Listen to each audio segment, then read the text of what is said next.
Kong is ready to welcome you all again. It's time for all of us to say, Hello, Hong Kong. Hello everyone. Welcome to the 14th Grand Round of Asia Pediatric Pulmonology Society or APPS. My name is Rina Triasih and I'm delighted to join you today as the president of APPS. As this is our first Grand Round of the year, I would like to wish you all Happy New Year. I hope the year ahead will bring good health, new opportunities, and meaningful progress for all of us, and most importantly, for the children that we care for. I would also like to take this opportunity to announce that the 11th APPS Annual Scientific Conference will be held in Hong Kong from 30 October to the 4th November this year. The meeting will feature outstanding regional and international experts, and there will be a wide range of interesting and exciting topics in pediatric pulmonology. So please save the dates, and we very much look forward to welcoming you all in Hong Kong. The first APPS Grand Round was held on the 26th of January 2024. So actually today we celebrate the second anniversary of this initiative. In a relatively short time, the Grand Round has grown into an active and well-engaged forum. We look forward to continuing this journey together. For today's session, I would like to express my sincere appreciation to the Emirate Thoracic Society for co-hosting and supporting the Grand Round. I would also like to acknowledge the effort of all today's speaker and moderator, and special thanks goes to Dr. Daniel Ng, who has coordinated the Grand Round since its beginning. Thank you. It is now my honor to introduce our moderator, Dr. Omendra Narayan. Dr. Narayan is a consultant of pediatric pulmonology and a sleep physician. He is the director of Pediatric and Sleep Lab of American Hospital in Dubai, United Arab Emirates. Dr. Narayan is also an associate professor of University of Sarat and Gulf University. He has wide experiences and research. With that, I will hand the session over to Dr. Narayan. Thank you again for joining us. I hope you find this session informative, relevant, and enjoyable. Please, Dr. Narayan. Thank you. Thank you so much, Professor Reena, for the kind introduction. It's my pleasure to be the moderator today for today's session, and I have eminent experts as our panelists. So I want to introduce our panelists today for today's session, Professor Sushil Kabra.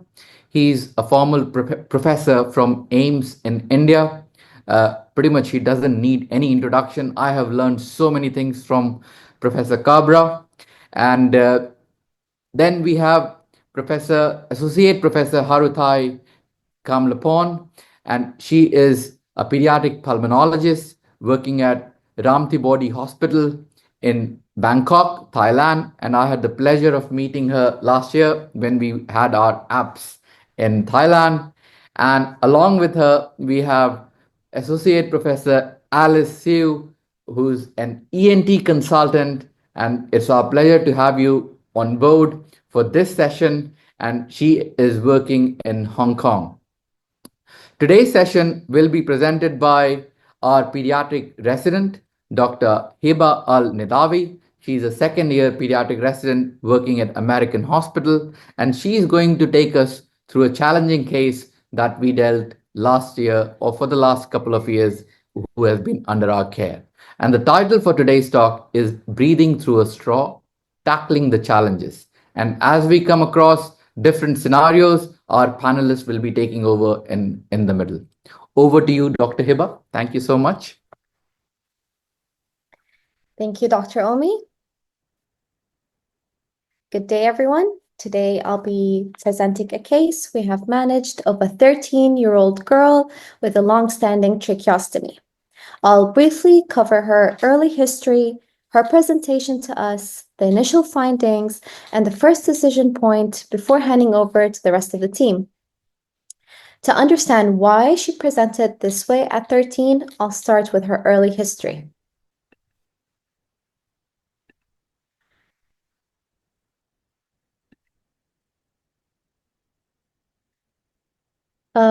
Okay. She was born with a tracheoesophageal fistula, laryngeal cleft, and an esophageal atresia, all which required early surgical repair.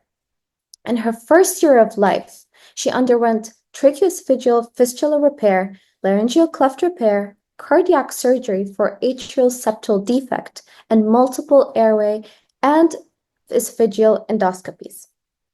Because she required prolonged ventilation and ongoing airway instability, a tracheostomy was placed at 3 months of age, and over time, it became long-term. She had one attempted decannulation in India at around 7 years of age, which according to her parents was unsuccessful, and no further attempts were made for several years. Although initially it was life-saving, the tracheostomy gradually became long-term.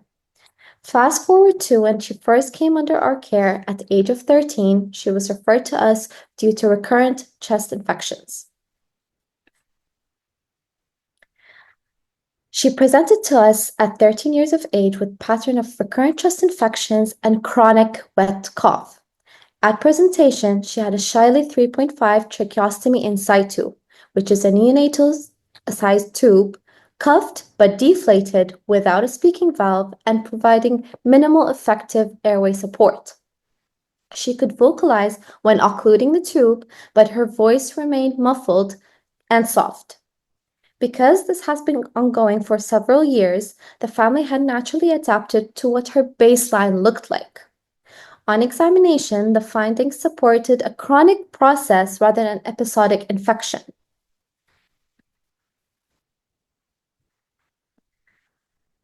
Her growth assessment, she was tracking along the 25th centile, indicating adequate nutrition despite chronic disease burden. She had a consistently soft, muffled voice quality even when attempting to vocalize with the tracheostomy occlusion. On her respiratory examination, she had a productive wet cough with noticeable secretions, bilateral coarse crackles on chest auscultation, diffuse expiratory wheeze, and there was no digital clubbing observed at that stage. And here, our priority was twofold: reassessing the airway and optimizing her lungs before any major airway decision. The first step was a complete airway reassessment, mainly a bronchoscopy and a flexible nasal endoscopy.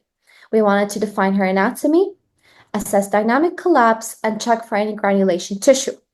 In parallel, we focused on pulmonary optimization because she had chronic suppurative lung disease, so airway clearance, physiotherapy, and treating infection were key before considering any decannulation pathway.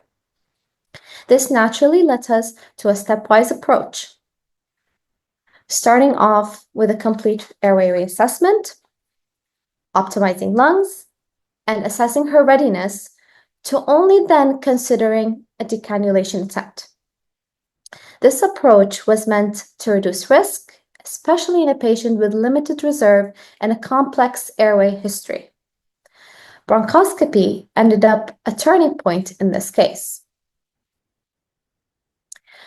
Her bronchoscopy showed marked tracheomalacia with severe dynamic collapse extending from the tracheostomy tracheostomy site down to the carina. There was no bronchomalacia reported. Her airway also collapsed in the absence of the tracheostomy tube, which to us suggested that it was acting as a stent. In addition to all of that, both vocal cords were immobile in a pyramidian position with minimal abduction, creating a severely restricted glottic aperture.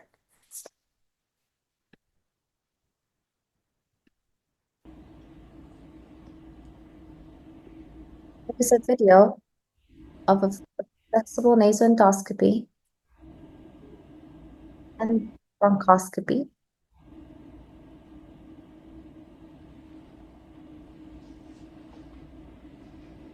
showing us a bilateral vocal cord palsy.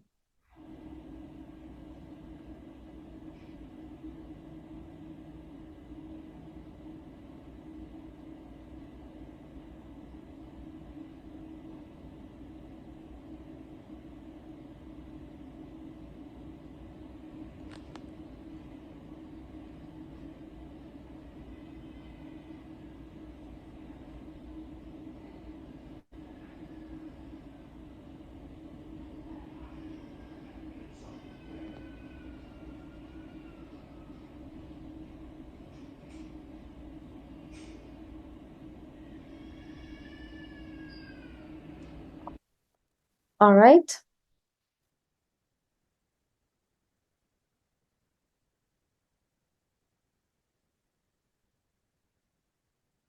With that background, the next step was to assess whether decannulation could be attempted safely. At 13, we decided to go for a decannulation attempt under our care. As part of the pre-decannulation assessment, she underwent a CAP tracheostomy trial and overnight oximetry before the planned tube removal. Throughout the CAP trial, her oxygen saturations remained stable, averaging around 95%. Overnight oximetry showed an oxygen desaturation index of 3.6, which would be suggestive of mild obstructive sleep apnea. She was also able to tolerate a prolonged CAPT period of around 10 hours without physiological compromise. Overall, from an objective physiological standpoint, the pre-decannulation assessment appeared reassuring.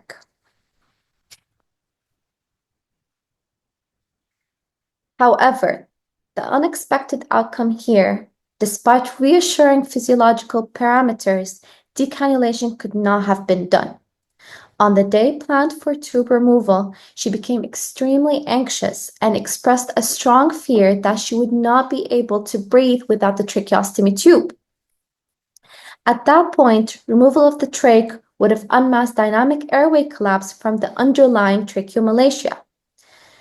That physiological instability, we're not sure if it has heightened the anxiety that she has already had. So although everything looked reassuring, we could have not gone for the decannulation. This unexpected outcome shifted our focus from asking, can we decannulate, to what needs to change before we safely can.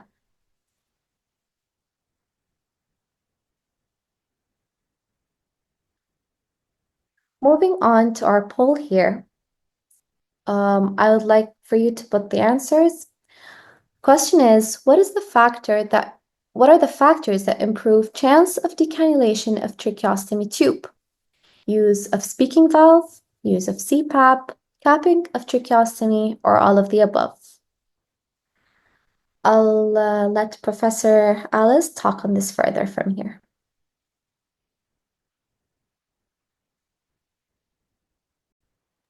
Thank you, Dr. Heiber, for your kind introduction. So we can see from the video that the airway is quite congested with quite a lot of mucus. It is probably related to the underuse of the upper airway. And so right now, there is about 43 of the participants that have voted on what are the measures that can improve the chance of decannulation.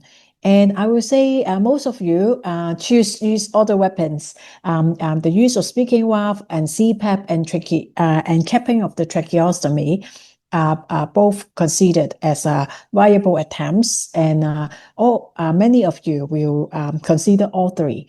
So, so the result is shared.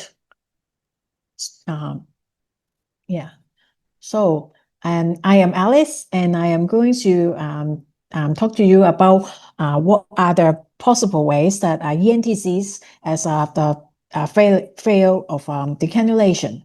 And there are two factors that we can identify in this case. Is one of it is a possible case of tracheomalacia, Dr. Heiber has pointed out, that with the tracheostomy and catheter, the patient was relatively well. So she has some sort of standing helps her to maintain the airway, while removal of such a physical existence of a stent led to desaturation and failing of the cannulation.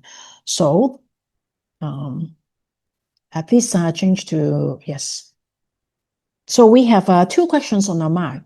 Is the tracheomalacia a cause of the decannulation, or is it a consequence of prolonged intubation? Is it the reason why the patient had the tracheostomy in first place, or now it is an exacerbating factors of failing the decannulation? And the second question is whether the laryngeal finding of impaired mobility is truly of any significance in terms of affecting the decannulation. It possibly not, because with the capping, the patient is relying on the laryngeal airway anyway. So I thought that it may be contributory.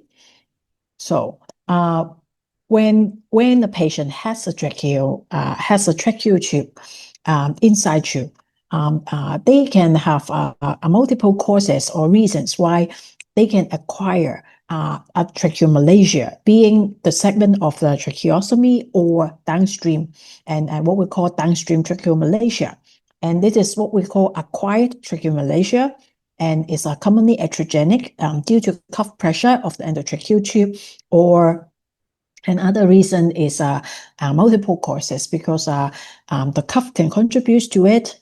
And another thing is the multiple repeated clearance of secretions by traumating the mucosa, and also the distal way may lead to chronic inflammations in the distal trachea that may weaken the cartilage itself. And for patients with a prolonged disease, such as in this girl, there may be critical illness related to tissue fragility.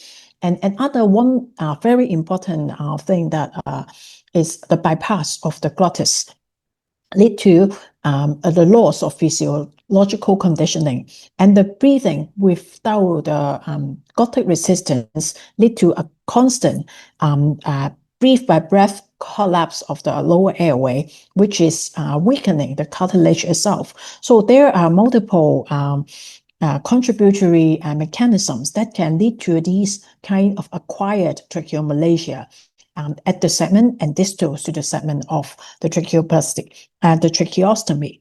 And the thing is that we are not sure how much each of these factors can contribute to the outcome of this patient's manifestation. And as a ENT and pulmonologist as well, the correct work as done by the managing team is flexible bronchoscopy. The bronchoscopy not only going through the tracheal tube to downstream, but also to the nasal airway, to the glottis, and also to the subglottis areas to look at different segments of the airway. And another possible investigation that we can do is dynamic CT and spirometry. And these are possible findings of the trachea that is commonly associated with prolonged tracheostomy. You can see on the left side is what we call the A-frame deformity. It's when we perform a tracheostomy, very often, especially in pediatrics, we want to pull the skin close to the trachea so that there is the least chance of force tracting at the time of bedside management. So if a child had a very young tracheostomy, they are growing, have the trachea cartilage growing attached to the skin, it can cause a deformity at the growth of the cartilage itself. You can see it's like the A shape or a triangular shape. It can sometimes be very sharp, and sometimes even evolve into stenosis. Can be from cuff results, can be from pre-existing intubation, but also because of the tracheostomy itself. And another important factor is the one on the right, what we call supraglottic granuloma. or supraglottic flap is also because the child had a tracheostomy done very young. We push a little bit of cartilage inwards to the luminal of the trachea. So it grow with the child and it become a cartilage flap. And sometimes because of the repeated foreign body stimulation, granulation grow on it as well. Also a migraine infection and become a granuloma, just a very tough, hard piece of tissue that is obstructing the supraglottic airway that is slightly above the tracheostomy. So when they assess or reassess the airway, we not only look at the distal and the vocal cord, but also look at the tiny segment that is below the vocal cord and above the tracheostomy. So the management of this kind is we remove what we can see. And of course, if there are ongoing injury, we optimize the airway. If there is a cuff, we try to not use the cuff, humidification, secretion clearance, downsizing the tracheostomy tube sometimes can help. But in this case, a 3.5 in a 13-year-old may be too small. So a tracheous tube that is too small sometimes cause more irritations to the wall as well. And a very important trick is to restore the glottic pressure. So it is from a physiological point of view to restore the slight airway resistance so that the glottic pressure is maintained. And if the patients can tolerate it with times, a speak cutting or capping trial, despite may not be successful in the first place, maybe is a treatment trial that can help the patient to adapt to breathing with slight resistance. Of course, we can, give resistance by giving a positive pressure from above. But if you have a tracheostomy, whether you apply the airway from the upper airway or at the stoma is a possible different approach to how do we give pneumatic standings to the airway. And of course, we can do endoscopic surgeries to remove things or to stabilize the airway, such as stenting, or eventually some of them will require tracheoplasty or even more aggressive open chest surgeries to stent the airway. And as on the management by most of the pulmonologists, speaking valve and speak cutting exercise is not only giving the voice to the patient, but it also restore airway physiology rather than just testing obstruction. The mechanisms are the speak cutting can restore expiratory flow through the glottis, reestablish some of the glottic pressures, and improved cough efficiency because of the presence of the glottis will improve the patient having spontaneous secretion clearance, therefore reducing the burdens on airway trauma and suction, and also enhance the swallowing airway coordinations because the patient now learns to take deep breath while they want to inspire. And it functions as a graded functional readiness for decannulation. And we can also monitor the pressure when the patient happens speaking valves inside you, kind of predict what is the resistance either at the lung or at the upper airway when they want to decannulate. So how it works is that we have to appropriate downsize the patient. Usually half a size is adequate or one size is adequate, and then allow some of the airflow, approximately half of the flow can going through the original upper airway. And we have to make sure that the upper airway is patent mechanically. The nose is obstructed by adenoids. If there is any secretion or any other like polyps, they are well treated off. And of course, the subglottic granuloma or flap we have already taken care of. And there is no downstream risk. I put down bleb and bleeding is that some of the patient has very delicate blood vessels downstream or granulation tissues, or because of pulmonary insults before, they have a cyst or thin wall cyst or flaps in the lung that may predispose them to pneumothorax if they have an increased subglottic pressure. So they don't have a downstream risk. And because training of the airway, upper airway especially, is not something that can be achieved instantly. So patients, to allow the patient to try, and the faith to explain to the parents is also keys. And a very often question is that whether fenestration will help. And I would say yes for most of the case, especially in adults. But the fenestration hole has to be exactly at where it should be, at the subglottis, and then you can see the hole and therefore breathe through it. And it is rather difficult in most of the pediatric cases because of the various skin thickness and sizes of children. So fenestration only works in selected cases. So the second caption comes with a vocal cord palsy, and we can appreciate that quite beautifully with Hyper's video. The left side is definitely a palsy because we also know that TEF repair will use either approach. They will have to enter the tracheoesophageal groove. So they are very prone to damage the left side. But the right side, are we sure? We're not actually the evidence tell us that the patient can speak with some voice, and the other way is that with capping and with her laryngeal airway, she can quite manage. So another way is seeing it is probably because of the prolonged use of the tracheostomy. There is a possibility of what we call pseudopalsy. It is because just like any other muscle, the muscles are so underused that it feels like the muscles are tight. But in Hyper's video, we can definitely see there are some flickering movement on the right side. So the vocal cord palsy on scope may be a case of true neuropathy, but more likely to be intubated related or prolonged underuse related immobility.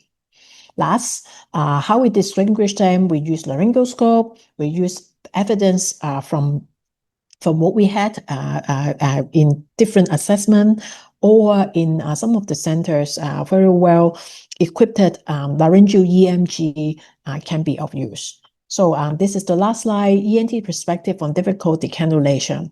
Speaking valve and CPAPs are very useful tools, and occasional cases may be escalated to stent or surgery.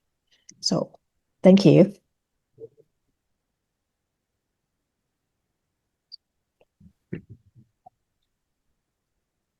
Thank you, Professor Alice.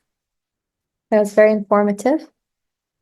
Now, moving on from our initial deferred decannulation, our focus now was how to reduce chest infections. To do that, we wanted to continue optimization rather than going for another immediate attempt. This included ongoing chest physiotherapy, as we can see here in the video. Ready, guys? Yes. Okay, let's go. Breathe in, breathe in, breathe in. Good, and another one. For that, and targeted antimicrobial therapy for chronic colonization and close multidisciplinary team.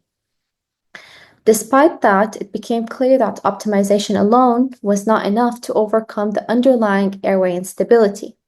Removing the tracheostomy tube without addressing the underlying malacia, the chest infections, would likely give us the same physiological limitation.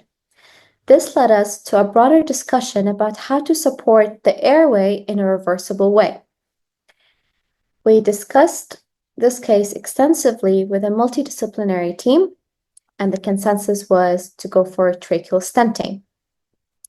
It offered a reversible strategy to support the malachic segment and simulates airway patency without the tracheostomy tube to allow us to reassess for any further decannulation attempts.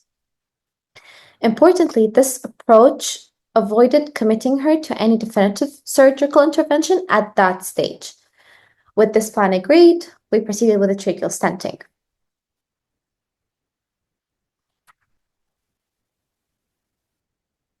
In this video, you can see a temporary tracheal stent being placed It was mainly to support the infrastomal segment extending toward the carina. And at the same time, we're removing granulation tissue, which visibly expanded the airway lumen.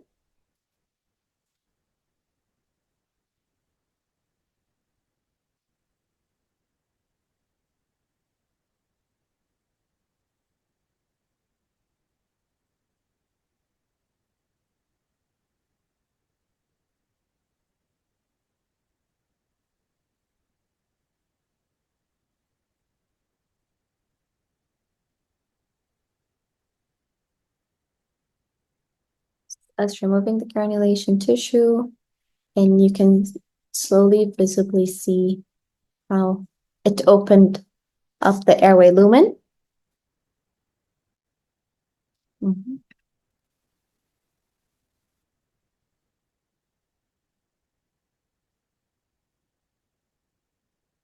This is the tracheal stent placed. We used organ plasma coagulation, ablation with that as well. Following that, her clinical course changed and improved remarkably. The stent was removed, and a repeat airway reassessment was also done with a bronchoscopy, and it has improved remarkably with reduced tracheal malacia. And this allowed us to reassess for her readiness for another decannulation attempt. At this point, several things had come together. Anatomically, her airway was more stable. Medically, her lungs were optimized and infection burden was controlled. Psychologically, she had gradually built confidence through prolonged capping and no longer associated tube removal with distress. And practically, the family and the multidisciplinary team were fully prepared. With all these factors addressed, we proceeded with the decannulation, and finally, the tracheostomy tube was removed. She tolerated the procedure well without respiratory distress or desaturation and was able to maintain proper ventilation through her native airway. For the first time since infancy, she was breathing comfortably without a tracheostomy tube. Our post-decannulation course was focused on close monitoring rather than intervention. This includes surveillance for residual tracheal malacia, management for any aspiration risk, performing spirometries, and speech rehabilitation, which showed significant improvement of speech. But one of the most important key elements here was ongoing airway clearance, because it did remain the mainstay. And that wasn't because of decannulation itself. It was because already she had established bronchiectasis by the time she had come to us. And here we have shown two CT images, both of them showing bilateral bronchiectasis with air trapping and mosaicism. In here, you can see a dilated bronchus adjacent to the pulmonary vessel, which confirmed chronicity. And in figure 2, you can see flattening of the airway, which was suggestive of malacia.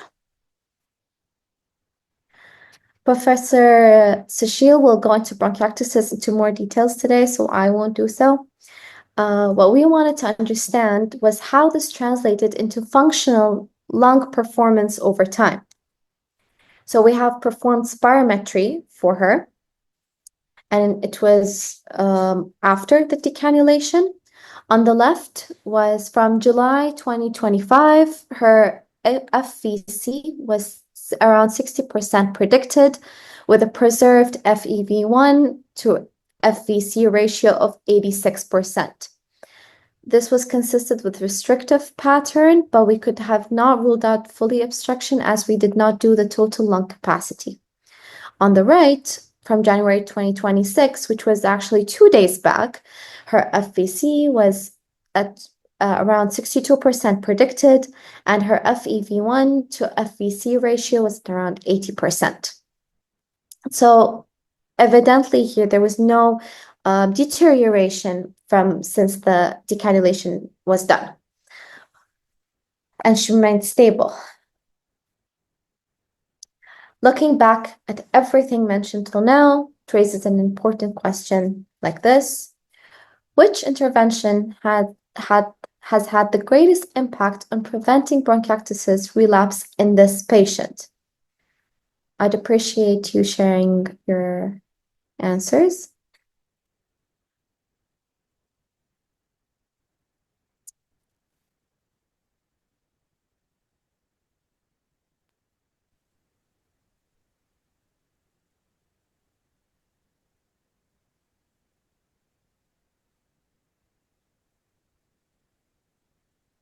And this brings us perfectly to the next part of the session with Professor Haritai.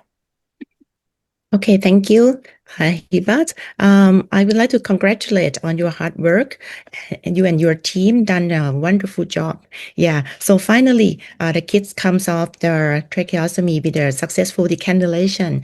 Okay, and interestingly, for the poll answer, we are talking about bronchiectasis and what happened and how to prevent it. So most of the answer, the audience answer about airway clearance and antibiotic prophylaxis. Yeah, okay. We will come back to the answer later on. So I would like to present my perspective about the complex airway and aerodigestive disorder in the kids after TE fistula repair. Okay.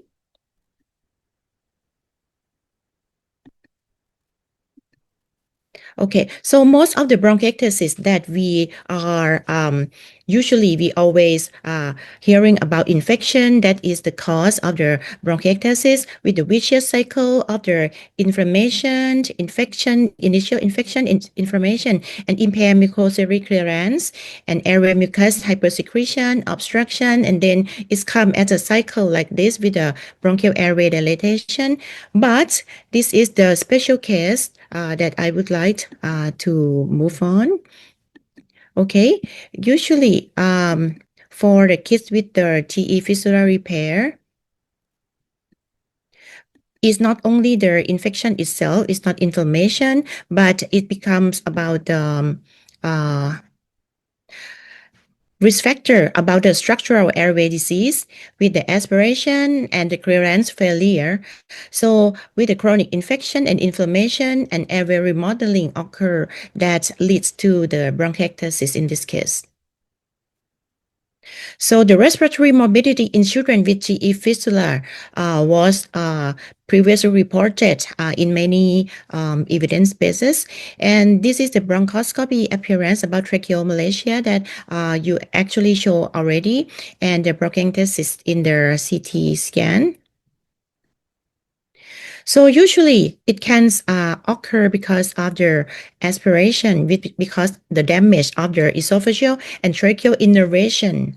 This is the kids with structure failure since congenital. So this can cause the immature or abnormal VGF or mediated signal. So it can cause abnormal development of airway and lungs with the laryngeal cleft, with the star that we have in this case. Recurrent TE fistula may occur. And once again, I found tracheal pouch in one of my patients after TE fistula repair. This is the nightmare I told you. Okay, and tracheomalacia, bronchomalacia, leading to impairment of the mucosal clearance itself, leading to bronchiectasis.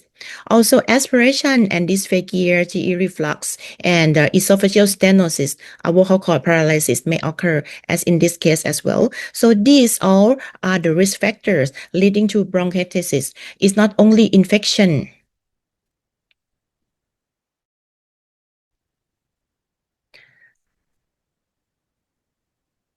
Okay, so for the aerodigestive disorder, on the left-hand side is about the lungs. On the right-hand side is about GI. For the lungs, the bronchiectasis as a complication of recurrent aspiration from anatomical laryngeal cleft, recurrent E fistula, vocal cord paralysis, dysphagia, and GERD. But on the right-hand side with the aspiration, it may have feeding difficulty as well.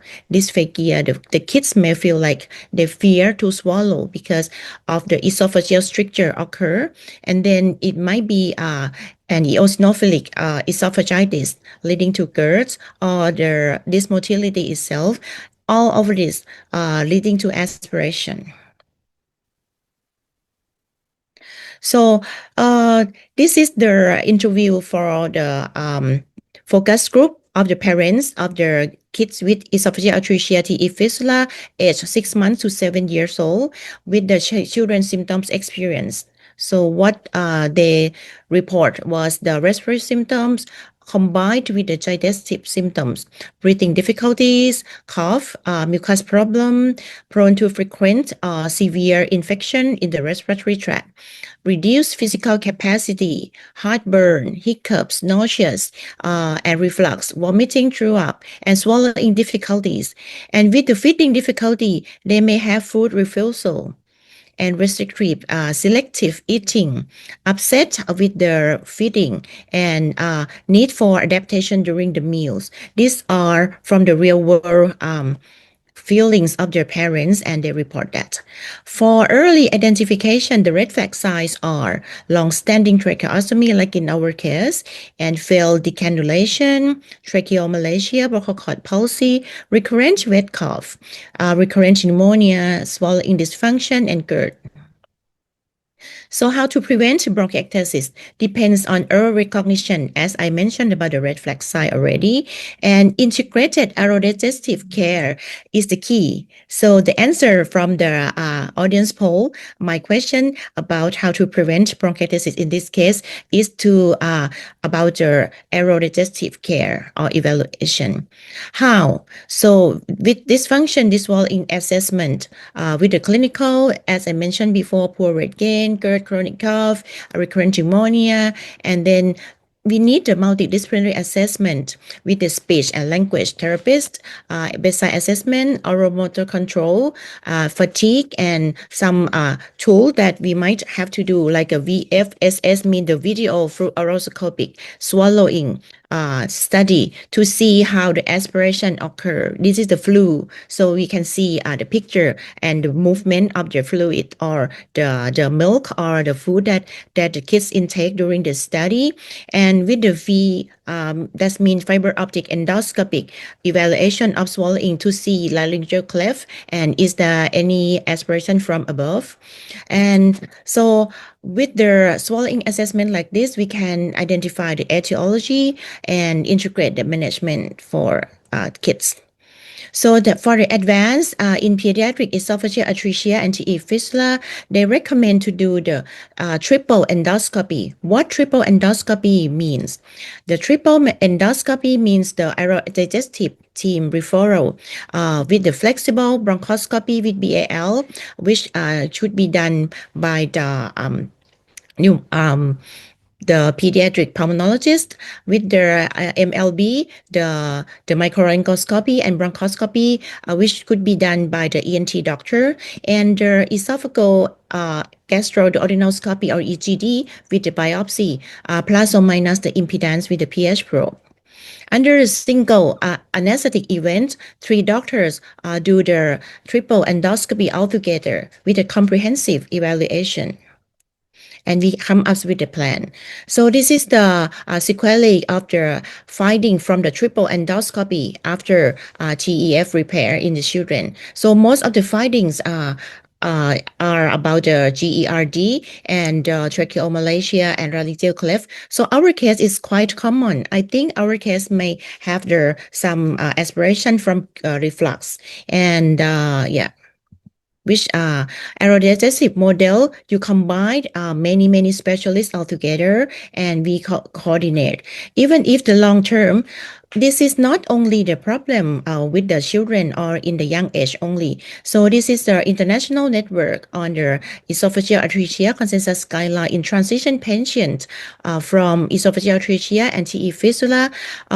They recommend to evaluate from the symptom first and evaluate for aspiration. If you suspect about laryngeal cleft, you do rigid bronchoscopy.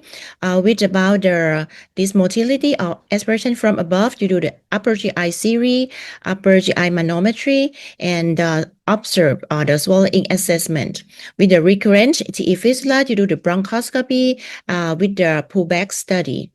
With the GERD, you do upper GI endoscopy, manometry, and the pH probe.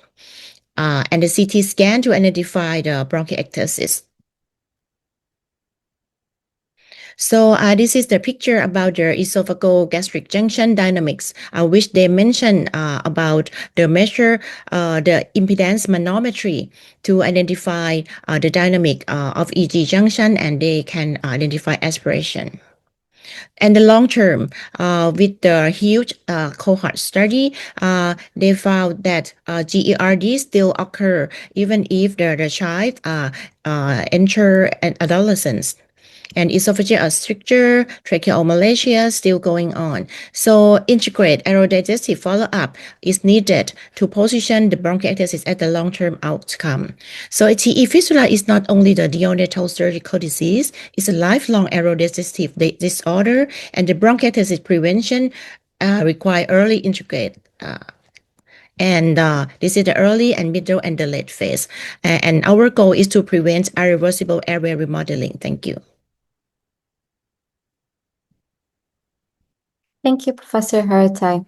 That was very helpful. All right.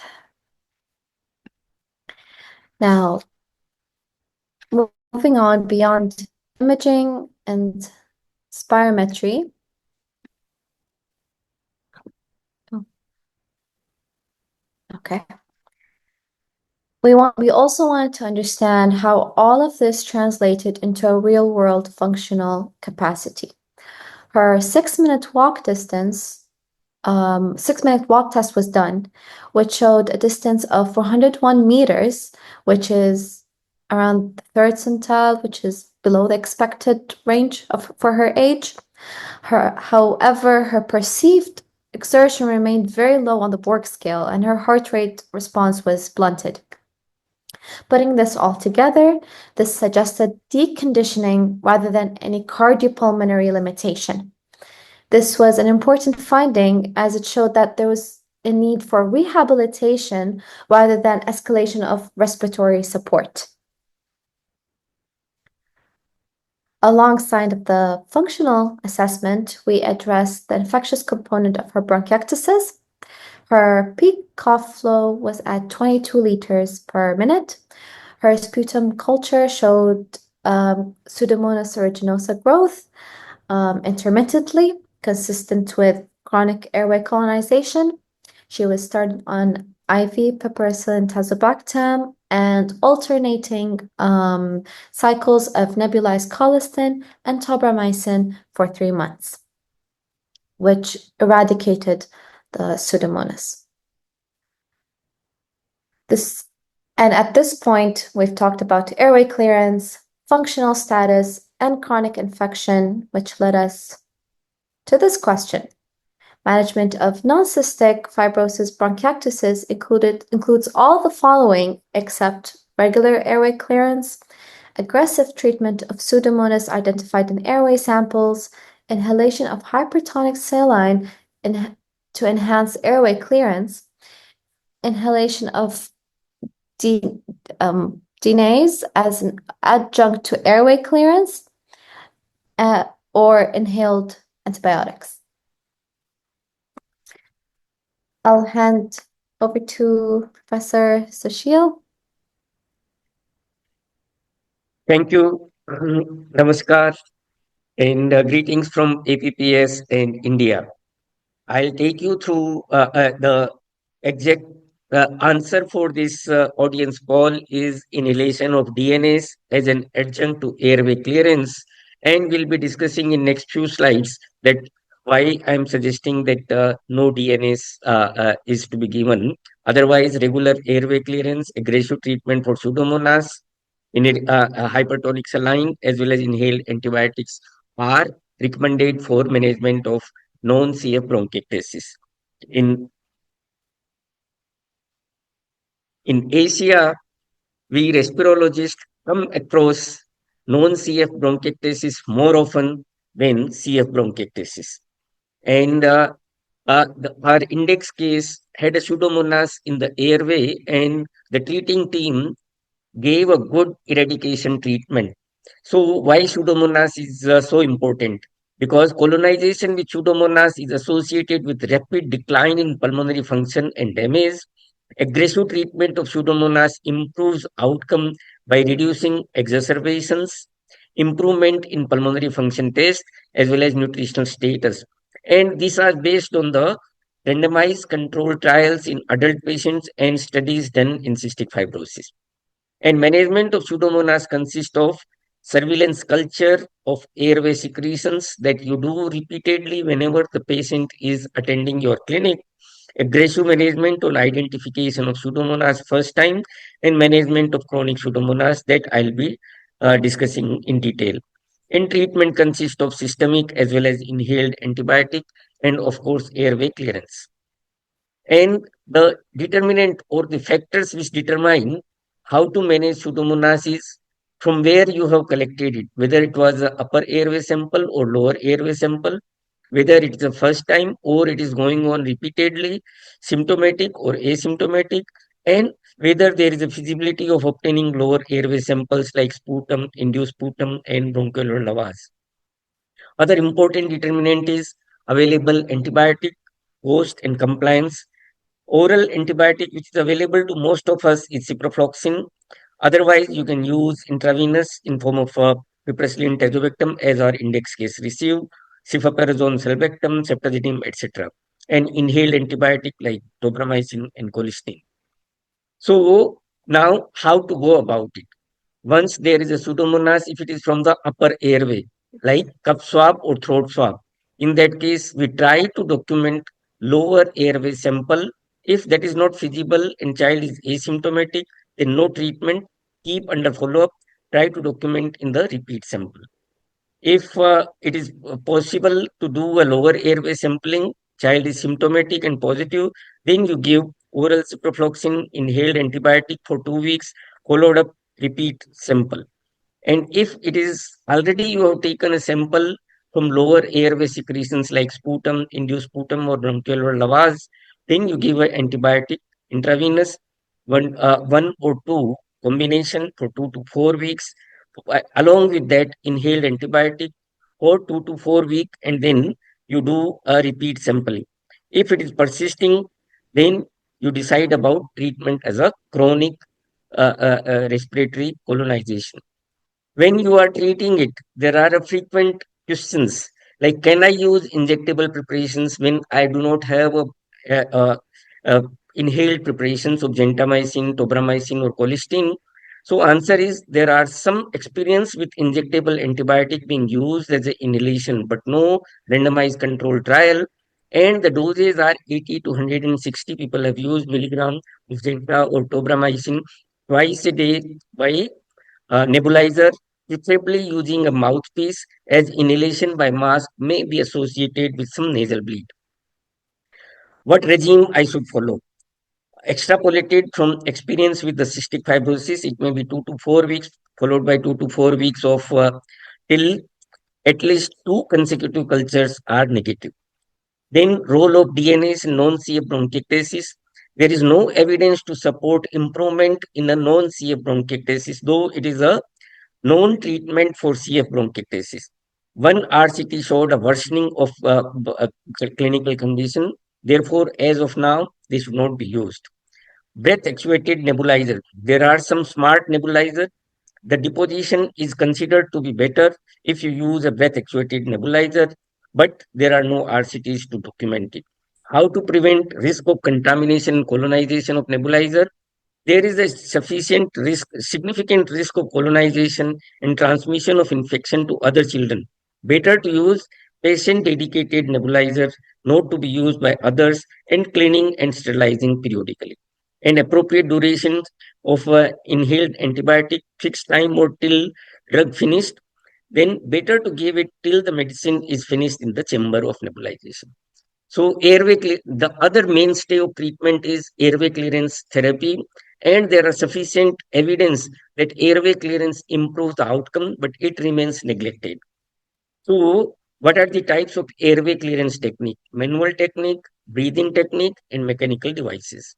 So, most commonly, we are aware and well conversant is the postural drainage, in which gravity assisted airway clearance is facilitated by clapping and vibration during the expiration. Time may vary from 3 to 10 minutes in each standing position, to a total of 20 to 30 minutes. Head low position should be avoided if there is a risk of gastroesophageal reflux disease, and these are various positions which we use. So in infants, it can be done by the mother when the infant is in the mother's lap in the same way. Then percussions are rhythmic force applied with the cupped hand over the involved area during both inspiration and expiration. And you can use these devices or you can use your fist. Then there is a high frequency oscillation vest. This is inflatable vibrating vest, helps dislodge mucus and move it into the larger airways. This is the type of vest. The vest is used in conjunction with the huffing to release the mucus.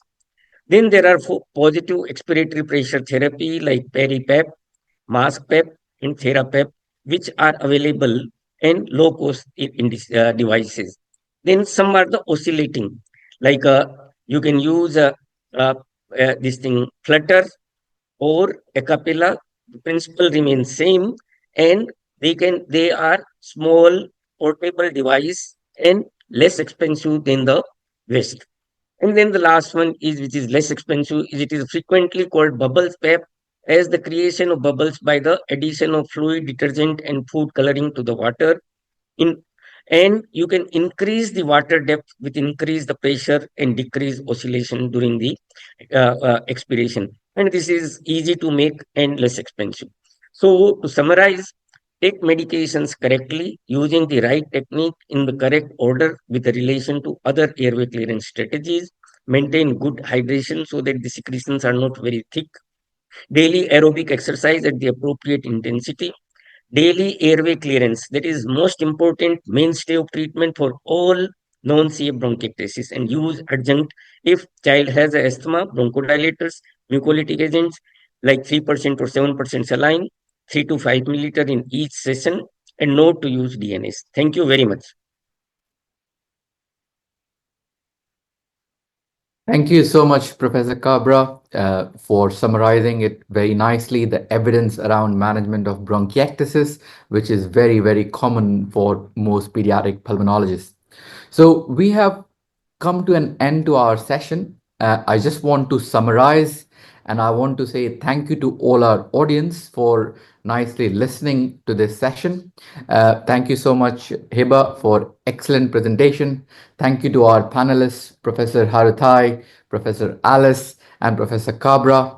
And I must say a huge thank you to our admin team, Persist, and above all, Professor Daniel for coordinating everything. This is our team. You can see the girl over here. That's the mom, our physio, Helen. And this is our speech therapist. Now, if we see the video, how she's singing now and how her voice has changed. Sorry, I've already gone to the next slide. So if I have to take home message, if I talk about take home message from this complex case, what I want to summarize is that this child was born with a complex airway problem that ended up getting a complex bronchiectasis as well. And if only we would have intervened early, could we have prevented bronchiectasis? We don't know, because it's, as you have seen by Professor Harutai, it's a complex phenomenon. Despite your best efforts, they can develop bronchiectasis. But the win-win situation in this case was we were able to decannulate. She's going to mainstream school. She's having an excellent life. But the journey does not end up over here. We need to have continued multi-speciality input from our aerodigestive center or clinic, including gastroenterologists, ENT specialists, dietitian, physiotherapist, and so on. So as a teamwork, if we work together, any complex things can be solved with an excellent outcome. So I would like to thank you all once again. Moving on to next slide, I just want to invite you again to Hong Kong, which Professor Reena already mentioned about, that in end of October and beginning of November, we will have our conference of apps over there. So please do join us in Hong Kong, and please do join us in end of March, on 29th of March, when our Korean team is presenting on, and they are talking about an apneic infant, and they will talk in the grand round. So thank you all. Have a wonderful weekend and see you soon. See you next month or in the March. Bye-bye.